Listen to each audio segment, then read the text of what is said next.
اعوذ باللہ من الشیطان الرجیم بسم اللہ الرحمن الرحیم السلام علیکم ورحمۃ اللہ وبرکاتہ۔ امید ہے آپ سب خیریت سے ہوں گے۔ اللہ تعالیٰ سے دعا ہے اللہ تعالیٰ آپ کو، آپ کے اہل و عیال کو اپنی حفظ و امان میں رکھے۔ آج کا لیکچر جو ہم سٹارٹ کرنے جا رہے ہیں وہ ہم پردے کے بارے میں پڑھیں گے اور لباس کے بارے میں پڑھیں گے کہ لباس کس طرح کا ہونا چاہیے اور جو عورت ہے وہ کس کس سے پردہ اس کا فرض ہے، اور اگر پردہ کرے گی تو جسم کے کون کون سے حصے کا پردہ ضروری ہے۔ تو سب سے دیکھتے ہیں پہلے ہم کہ لباس کے متعلق قاعدہ کلیہ کیا ہے۔ قاعدہ کلیہ سے مراد ہے کہ ایک لباس کے متعلق ایک اصول ہے، ایک رول ہے۔ جو بندہ اس جو رول ہے اس کو فالو کر رہا ہے تو وہ اس کے قاعدے پہ پورا اتر رہا ہے، اور جو نہیں فالو کر رہا تو وہ اس کے قاعدے پر پورا نہیں اترا۔ تو لباس کے متعلق چند باتیں ہیں وہ ہم دیکھ لیتے ہیں کہ لباس میں کون کون سی باتیں ہونا ضروری ہیں۔ تو جیسے کہ ہم پہلے لیکچرز میں کرتے ہیں کہ میں آپ کو سارا نہیں بتاؤں گی، میں جو مین پوائنٹس ہیں وہ میں آپ کے ساتھ ڈسکس کروں گی۔ باقی آپ کے ساتھ میں جس بچے کے پاس بک نہیں ہے وہ بک مجھ سے مانگ لیں، میں آپ کو بک شیئر کر دوں گی، آپ وہاں سے تھرولی وہاں سے ریڈ کر سکتے ہیں۔ اگر کچھ سمجھ نہ آئے تو وہ آپ مجھ سے پوچھ لیجیے گا۔ تو سٹارٹ کرتے ہیں اپنا آج کا لیکچر۔ تو سب سے پہلے ہم دیکھتے ہیں کہ لباس کے متعلق قاعدہ کلیہ کیا ہے، کس طرح کا لباس جائز ہے اور کس طرح کا جائز نہیں۔ ان کے لیے ایک قاعدہ کلیہ ہے جو اس پر پورا اترے وہ جائز ہے، اور جو نہ اترے وہ جائز نہیں ہے۔ یہ مرد و عورت دونوں کے لیے ہے، مطلب مرد و عورت دونوں کے لیے جو لباس کے بارے میں باتیں ہیں وہ بتائی جا رہی ہیں کہ جو ان باتوں میں پورا اترے گا تو اس کا لباس جو ہے نا وہ ٹھیک ہے، جائز ہے، اور جو نہیں اترے گا وہ جائز نہیں ہے۔ تو سب سے پہلی بات ہے کہ لباس کا استعمال شریعت کی طرف سے منع نہ ہو، جیسے مرد کے لیے ریشمی اور مالک سرخ رنگ کا لباس، ایسا لباس پہننا چاہیے جو شریعت کی طرف سے منع نہ کیا گیا ہو، جیسے کہ مرد کو وہ سرخ رنگ اور جو ریشمی کپڑا ہے وہ منع کیا گیا ہے، تو ایسا لباس نہیں پہننا چاہیے۔ سب سے پہلی بات کہ جو شریعت نے منع کیا ہو۔ نمبر 2 بات کہ شرمگاہ کا ڈھانپنا، اس کے ضمن میں یہ بات ذہن نشین رہے کہ لباس اتنا چست اور چپکا ہوا نہ ہو کہ جسم کی ہیئر دکھائی دے، یعنی جسم کی جو بناوٹ ہے وہ دکھائی دے۔ آپ کا لباس اتنا کھلا ہونا چاہیے کہ آپ کے جسم کی بناوٹ نظر نہ آئے۔ نمبر 3 دیکھتے ہیں کہ فاسقوں غیر مسلموں جیسا لباس نہ ہو، یعنی غیر مسلموں کا شہار والا لباس ناجائز ہے، جیسے عیسائی عورتوں کا خاص کالے رنگ کا برقع، بلکہ بعض عورتوں میں کفر کی بھی ہے، بعض صورتوں میں کفر بھی ہے، اور ان کے خصوصی لباس سے بھی بچنا ضروری ہے، جیسے آج کل یہود بےہودہ قسم کے لباس کے پہن کر بھی بے لباسی جیسے دکھائی دیتی ہے۔ اب اگر کوئی ایک جو ہے نا وہ خاص لباس ہے کسی ایک عیسائیوں کا، جیسے کہہ رہے ہیں کہ وہ خاص کالے رنگ کا کوئی برقع پہنتے ہیں، ان کے برقعے کی جو بناوٹ ہے وہ بھی الگ سی ہوتی ہے، تو اگر وہ ویسا پہنتے ہیں تو ہمیں ویسا برقع نہیں پہننا چاہیے، کیونکہ پھر ہمیں بھی شاید ہمیں بھی کوئی یہ تصور کرے کہ ہم بھی عیسائی ہیں۔ اسی طرح جیسے محرم میں جو ہے نا وہ اب کالے رنگ کا کپڑا ویسے پہننے سے منع نہیں کیا گیا، لیکن محرم میں کالے کپڑے پہننے سے اس لیے منع کیا گیا ہے کہ نہ پہنے تو زیادہ بہتر ہے، کیونکہ محرم میں جو شیعہ حضرات ہیں وہ کالے رنگ کے کپڑے پہنتے ہیں، تو اس حوالے سے تھوڑا سا کہا گیا ہے کہ آپ جو محرم ہے اس میں آپ کالے کپڑے نہ پہنیں، تو مطلب مشابہت ہو جاتی ہے اس طرح سے، آپ کا اور ہے ان کا فرقہ اور ہے آپ کا اور ہے، تو وہ پھر سمجھ نہیں لگتی نا کہ کون کس سے بلانگ کر رہا ہے، اس لیے منع کیا گیا کہ آپ اس طرح سے نہ پہنیں۔ اسی طرح یہاں بھی منع کیا گیا کہ عیسائی جس طرح کے برقعے پہنتے ہیں، یا آپ کوئی ایسا خاص لباس نہ پہنیں جس سے آپ کی جو مشابہت ہے وہ غیر مسلموں کے ساتھ ہو، جیسے کہ جو غیر مسلم ہیں لڑکیاں وغیرہ ہوتی ہیں وہ جینز ٹائٹ اور ایسے وہ ہاف سی شرٹ وغیرہ پہنتی ہیں، تو آپ کا لباس اس طرح نہیں ہونا چاہیے کہ جس سے فرق ہی واضح نہ ہو کہ آپ مسلم ہیں یا غیر مسلم ہیں۔ نمبر 4 اسراف اور فضول خرچی نہیں ہونی چاہیے۔ اسراف بھی یہی ہوتا ہے زیادہ خرچ کرنا، لباس پہ اتنے پیسے خرچ نہ کریں کہ آپ فضول خرچی کے معنی میں آئیں۔ نمبر 5 تکبر اور غرور کی نیت سے نہ پہنیں، کہ آپ جو لباس پہنیں تو وہ آپ کا تکبر سے پاک ہونا چاہیے۔ نمبر 6 مالدار آدمی ایسا گھٹیا لباس نہ پہنے کہ لوگ مفلس و غریب تصور کریں، ہاں حقیقی عاجزی اور انکساری کی وجہ سے جائز ہے، مطلب کہ ایک آدمی امیر ہے وہ چاہے تو اچھا لباس پہن سکتا ہے، لیکن اگر تو اس کی عادت ہی ایسی ہے کہ وہ عاجز رہتا ہے اپنی جھکا رہتا ہے، مطلب وہ خود ہی اس کی نیچر اس طرح ہے کہ وہ عاجزی پسند کرتا ہے، تو پھر اگر وہ پہنتا ہے کوئی کٹیا لباس پہنتا ہے تو پھر تو اس کو منع نہیں کیا گیا، لیکن اگر ویسے ہی وہ جان بوجھ کے اور اسی طرح اتنا لباس پہنتا ہے کہ جو نظر ہی نہیں آتا، اس کو دیکھ کے لگتا ہے کہ جیسے یہ بھی غریب ہے، تو وہ منع کیا گیا کہ جس کو اللہ نے دیا ہے اس کو ایسا لباس پہننا چاہیے کہ لوگ اس کو دیکھیں تو یہ تصور نہ کریں کہ وہ غریب ہے۔ اگر اللہ نے اس کو دیا ہے تو اس کے لباس سے پتہ لگنا چاہیے کہ اللہ تعالیٰ نے اس پہ کرم کیا ہے، یعنی اس کے پاس مال و دولت ہے، اللہ تعالیٰ نے اس کو عطا کی بھی ہے یہ چیز۔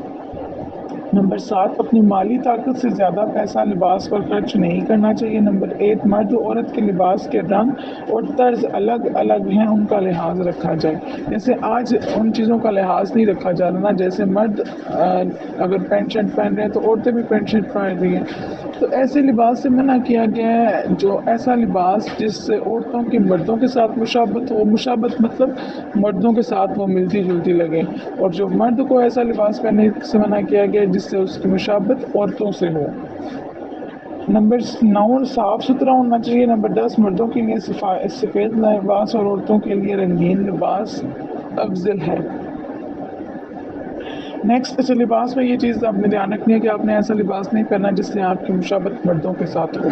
اب اس سے مراد یہی ہے کہ جیسے اگر پینٹ وغیرہ مرد پہنتے ہیں تو آپ پینٹ وغیرہ نہ پہنیں، کیونکہ اس سے آپ کی مشابت مردوں سے ہوگی، کہ جیسے مرد نے پینٹ پہنی میں تو آپ نے پینٹ پہنی میں تو وہ سیم چیز ہو جائے گی۔ عورت کا لباس الگ ہے، مرد کا الگ ہے، تو عورت اور مرد کو اس چیز کا خیال رکھنا چاہیے کہ ایسا کوئی بھی صرف لباس نہیں، ایسا کوئی بھی کام نہ کریں کہ جس سے ان کے آپس میں مشابت ہو۔ اچھا، اب نیکسٹ ہم دیکھتے ہیں کہ محرم رشتہ دار کون ہوتے ہیں۔ محرم رشتے وہ ہوتے ہیں جن سے ہر حال میں نکاح جو ہے نا وہ حلال نہیں ہوتا، جیسے کہ اب آپ کے ہو کے تایا، چاچو، ماموں، آپ کے والد، آپ کا بیٹا، آپ کے بھائی اور بھانجا، بھتیجا، یہ وہ رشتے ہیں کہ سسر وغیرہ جن سے کسی بھی صورت میں نکاح جائز نہیں ہے، تو یہ ہمارے پاس محرم رشتے ہوتے ہیں۔ اور غیر محرم کون سے رشتے ہوتے ہیں کہ جن کے ساتھ وقتی نکاح جو ہے نا وہ جائز نہیں ہوتا، لیکن بعد میں کسی صورت میں نکاح جائز ہو سکتا ہے، تو وہ غیر محرم ہے۔ جیسے کہ آپ کی خالہ کے ہسبینڈ ہیں، آپ کی بہن کے ہسبینڈ ہیں، اب وقتی طور پہ تو وہ آپ کی بہن کے ہسبینڈ ہیں، آپ کو ہے کہ وہ مطلب ان کے ساتھ نکاح ہوا ہے، تو آپ کے ساتھ تو نہیں ہوگا نا، وقتی طور پہ آپ کو لگ رہا ہے، لیکن مطلب کچھ بھی ہو سکتا ہے۔ آپ کی بہن، ویسے میں آپ کو جسٹ ایگزامپل دے رہی ہوں، اپنی لے رہی ہوں میں، ٹھیک ہے، اگر کسی کی بھی ان میں سے ڈیتھ ہو جاتی ہے یا کوئی ڈائیورس ہو جاتی ہے، تو دوسری بہن کے ساتھ تو جو نکاح وہ جائز ہو جائے گا۔ تو ہر وہ رشتہ، جس طرح آپ کے جو خالہ کے ہسبینڈ رہتے ہیں، جو آپ کے پھپھو کے ہسبینڈ ہوتے ہیں، ان سب کے ساتھ وقتی تو آپ کا جو نکاح ہے وہ مطلب آپ لوگ سمجھتے ہیں کہ جو ہے نا وہ نکاح پھر بھی جائز ہے، مطلب 2 شادیاں وہ کر سکتا ہے، لیکن کچھ رشتے ایسے ہوتے ہیں کہ جن کے ساتھ بندہ نکاح وقتی طور پر جائز ہوتا ہی نہیں ہے، لیکن جیسے حالات بدلتے ہیں تو پھر ان کے ساتھ جو نکاح ہے وہ جائز ہو جاتا ہے۔ تو اب ذرا ہم دیکھتے ہیں یہاں سے پہلے تھے کہ محرم رشتے جن سے پردہ فرض نہیں ہے، اب جو محرم رشتے ہیں ان میں سے پردہ فرض نہیں ہے وہ ہم دیکھ لیتے ہیں ذرا۔ شوہر باپ، دادا، پڑ دادا، بیٹا، پوتا، پڑ پوتا، نواسا، پڑ نواسا، چچا، مگر جو والد کا چچا زاد بھائی ہے، یعنی والد کے کزن کو ہمارے ہاں چچا ہی بولتے ہیں، وہ محرم نہیں ہو سکتا۔ یعنی آپ کے جو فادر کے بھائی ہیں صرف وہ آپ کے چچا ہیں، آپ کے جو فادر کے کزن ہے وہ آپ کے چچا نہیں ہیں۔ بھائی، بھتیجے، بھانجے، ماموں، نانا، پڑ نانا، سسر، داماد، شوہر کے بیٹے یعنی جو دوسری بیوی سے ہوں، رضائی بیٹا، رضائی بھائی، رضائی چچا، رضائی ماموں۔ اب یہ رضائی کیا ہے؟ رضائی سے مراد یہ ہے کہ جس عورت نے کسی بچے کو بچپن میں دودھ پلایا ہو تو وہ اس کی رضائی ماں ہوتی ہے، چاہے اس بچے نے 1 گھونٹ ہی دودھ پیا ہو، لیکن اگر کسی بچے نے ایک عورت کا دودھ پیا تو وہ اس کی رضائی ماں ہے۔ تو پھر جو اس کی رضائی ماں ہے، اس کا جو بیٹا ہے، اس کا جو بھائی ہے، اس کا جو چچا ہے، اس کا جو ماموں ہے، وہ سب بھی اس کے لیے، جس بچے نے پیا اس کے لیے وہ سب بھی محرم رشتے ہوں گے۔ غیر محرم رشتہ دار جن سے پردہ فرض ہے، چچا کا بیٹا، پھپھو کا بیٹا، ماموں کا بیٹا، خالہ کا بیٹا، دیور یعنی شوہر کا بھائی، بڑا ہو یا چھوٹا، نندوئی یعنی شوہر کی بہن کا نندوئی یعنی شوہر کی بہن کا شوہر، بینوئی پھپھا خالو، شوہر کا بھتیجا بھانجا چچا ماموں پھپھا خالو۔ یہ خواتین نوٹ، یہ خواتین کے لیے محرم و غیر محرم ذکر کیے گئے ہیں، جبکہ مرد کے لیے محرم و غیر محرم بھی اسی طرح ہیں، مگر تھوڑی تبدیلی کے ساتھ۔ الغرض خاتون اپنے رشتہ داروں کی تفصیل جہاں سے بآسانی سمجھ سکتی ہے۔ محرم وہ ہے جس سے نکاح کرنا ہمیشہ ہمیشہ کے لیے جائز نہ ہو، یا تو نسب کی صورت کی وجہ سے یا کسی رداعت یا مساحرت کی وجہ سے ہو۔ اس سے مراد یہ ہے کہ محرم وہ ہے جس سے یا تو مطلب میں نے آپ کو بتایا نا کہ جو رضائی ہوتے ہیں، جو آپ نے رداعت پڑھا ہے لفظ، یعنی کہ جو رضائی ماں وغیرہ ہوتی ہے، تو چاہے وہ رداعت کی وجہ سے نکاح آپ کا جائز نہیں ہے، یا پھر آپ کا رشتہ ہی ایسا ہے کہ نکاح جائز نہیں ہے، تو ایسے رشتے جن میں کبھی بھی نکاح نہیں ہو سکتا وہ آپ کے کیا ہیں؟ محرم رشتے ہیں۔ اسی حوالے سے ہم ایک ترجمہ دیکھ لیتے ہیں، ایک آیت کا ترجمہ کہ حرام ہوئی تم پر تمہاری مائیں اور بیٹیاں اور بہنیں اور پھوپھیاں اور خالائیں اور بھتیجیاں اور بانجیاں اور تمہاری مائیں جنہوں نے تمہیں دودھ پلایا ہو، اور دودھ کی بہنیں اور عورتوں کی مائیں اور ان کی بیٹیاں جو تمہاری گود میں ہیں، اور ان بیویوں سے جن سے تم صحبت کر چکے ہو، تو پھر اگر تم نے ان سے صحبت نہ کی ہو تو ان کی بیٹیوں میں حرج نہیں، اور تمہاری نسلی بیٹوں کی بیویاں اور دو بہنیں اکٹھی نہ کرنا، مگر جو گزرا بے شک اللہ تعالیٰ بخشنے والا مہربان ہے۔ اب مرد کو بتایا جا رہا ہے کہ کس کس سے اس کا نکاح جائز نہیں ہے۔ ماں کے ساتھ، بیٹی کے ساتھ، بہن کے ساتھ، پھوپھی کے ساتھ، خالہ کے ساتھ، بھتیجی بانجی، اور اس عورت کے ساتھ، اس ماں کے ساتھ جس کا اس نے دودھ پیا ہو، اور پھر جس کا اس نے دودھ پیا ہے اس کی بھی بہنیں، کیونکہ وہ اس کی خالہ ہوئیں، پھر اس کی جو مائیں ہیں وہ اس کی نانی ہوئی، پھر اس طرح اس کی جو بیٹیاں ہیں، مطلب وہ سارے جو اگر دودھ پیا ہے تو وہ اس کی رضائی جو بہن، مامی، خالہ اس کی جو بن رہی ہیں، جس مرد نے اگر کسی عورت کا دودھ پیا ہے تو اس کی بیٹیاں، مائیں اور اس کی خالہ جو اس کی امی ہیں، ان سب کے ساتھ اس مرد کا نکاح جائز نہیں ہوگا، کیونکہ وہ بھی اس کی ماں ہی ہوگی، کیونکہ وہ رضائی ماں کے معنوں میں آتی ہے نا، تو اس کا رشتہ ان کے ساتھ وہی ہے۔ پھر کہہ رہے ہیں کہ اگر تم نے کسی عورت کے ساتھ ابھی صحبت نہیں کی تو ان کی بیٹیوں میں حرج نہیں، مطلب اگر ایک عورت نے، ایک مرد نے ایک نکاح کیا ہے ایک عورت سے، تو اس عورت کی پہلے سے شادی ہوئی ہے اور اس کی بیٹیاں بھی ہیں، لیکن ابھی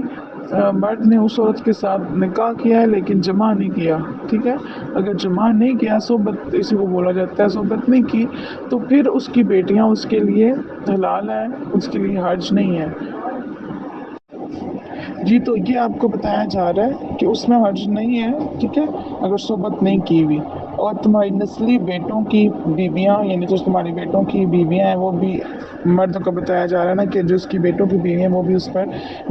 حلال نہیں ہیں، اور دو بہنیں اکٹھی نہ کرنا، مگر جو ہو گزرا بے شک اللہ تعالیٰ بخشنے والا مہربان ہے، مطلب جو کچھ تم سے پہلے ہو چکا ہے اس حکم نازل ہونے سے پہلے والے، تو اللہ تعالیٰ بخشنے والا مہربان ہے، لیکن اب جب تمہیں ان چیزوں کا پتہ لگ گیا تو اب اس کے بعد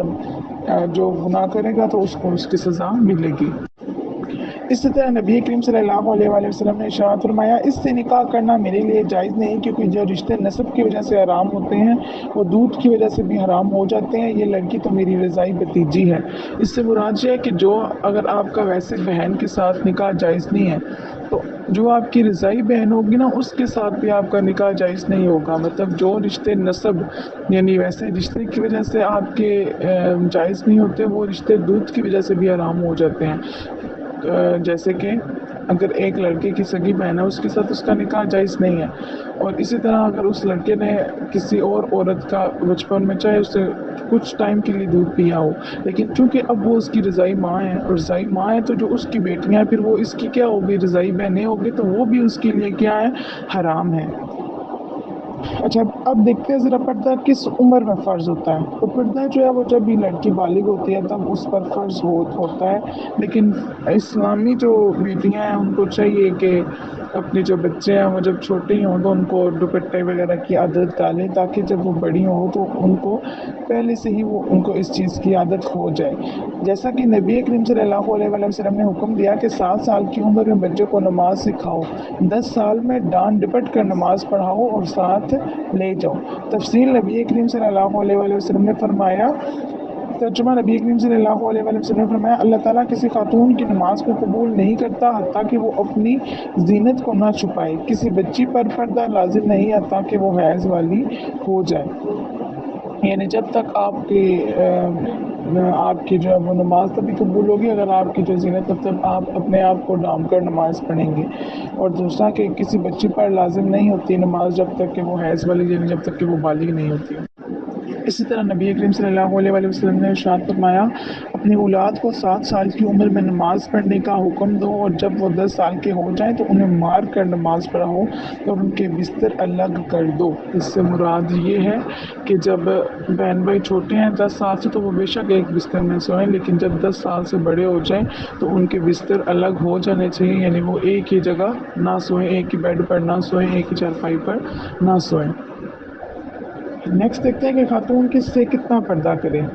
لباس کے متعلق جو ابھی 3 قاعدے بیان ہوئے ہیں ان کا لحاظ کرنے کے بعد خاتون کس سے کتنا پردہ کرے، یعنی خاتون کو یا خاتون مرد کو یا دوسری عورت کو کس حد تک دیکھ سکتی ہے، اس کے قوانین درج ذیل ہیں. اس کی 4 قسمیں ہیں: مرد کا مرد کی طرف دیکھنا، عورت کا عورت کی طرف دیکھنا، عورت کا مرد کی طرف دیکھنا اور مرد کا عورت کی طرف دیکھنا. پہلی قسم سے ہمارا تعلق نہیں ہے، باقی کی تفصیل یہ ہے، یعنی مرد کو دیکھ رہا ہے تو وہ کہہ رہے ہیں کہ اس میں کوئی ڈیٹیل والی بات نہیں ہے، تو باقی 3 کو ہم دیکھ لیتے ہیں. نوٹ: جن اعضاء کو نہیں دیکھ سکتے انہیں ستر اور شرمگاہ کہتے ہیں اور ان کا پردہ ضروری ہے، اور جن اعضاء کو دیکھنا جائز ہے ان کا پردہ بھی نہیں ہے. اور جن اعضاء کو دیکھنا جائز ہے وہ صرف اس صورت میں جائز ہے کہ جب شہوت، فتنے اور نیت میں کھوٹ کا اندیشہ نہ ہو، وگرنہ بہر صورت میں منع ہے، اگرچہ باپ بیٹی ہی کیوں نہ ہو. آج کے پرفتن دور میں سخت احتیاط کی ضرورت ہے. مطلب جن اعضاء کو ہم دیکھ سکتے ہیں ان کو بھی ہم صرف تب دیکھ سکتے ہیں اگر انسان کو پورا یقین ہو کہ کوئی فتنہ، مطلب کوئی ڈر نہ ہو کسی قسم کا، آپ کو پکا یقین ہو کہ بے شک وہ آپ کے محرم رشتے ہیں، لیکن بے شک جیسے آپ کے بازو ہیں، ٹانگیں وغیرہ ہیں،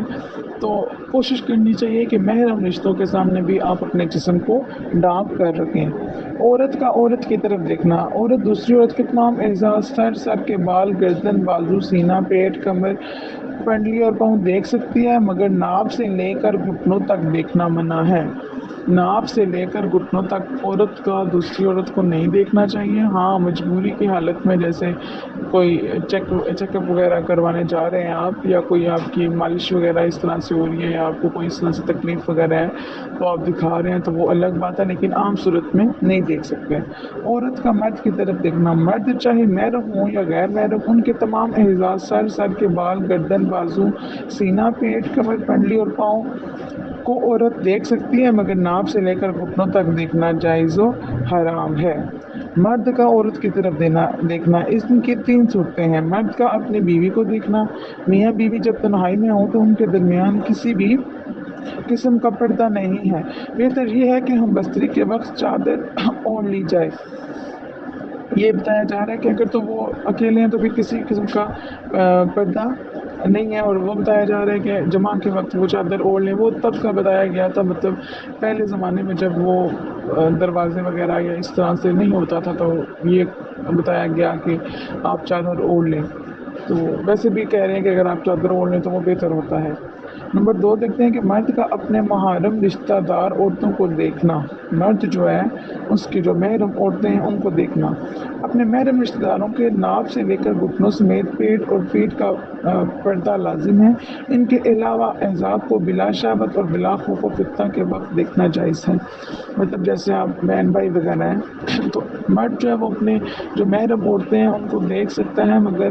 ناف سے لے کر گھٹنوں تک تو دیکھ ہی نہیں سکتا. اور جو باقی اعضاء ہیں وہ صرف تب، مطلب اگر اس کو یقین ہے کہ اس میں مطلب کسی قسم کا اس کی نیت میں ہوتا ہے نا، کبھی کسی کو دیکھ کے تو ایسے وہ انسان کی سوچ کہیں اور چلی جاتی ہے. اسی لیے اور اس کو بھی کہا گیا کہ بلا ضرورت آپ اپنے جسم کو محرم کے سامنے بھی ڈھانپ کر رکھیں.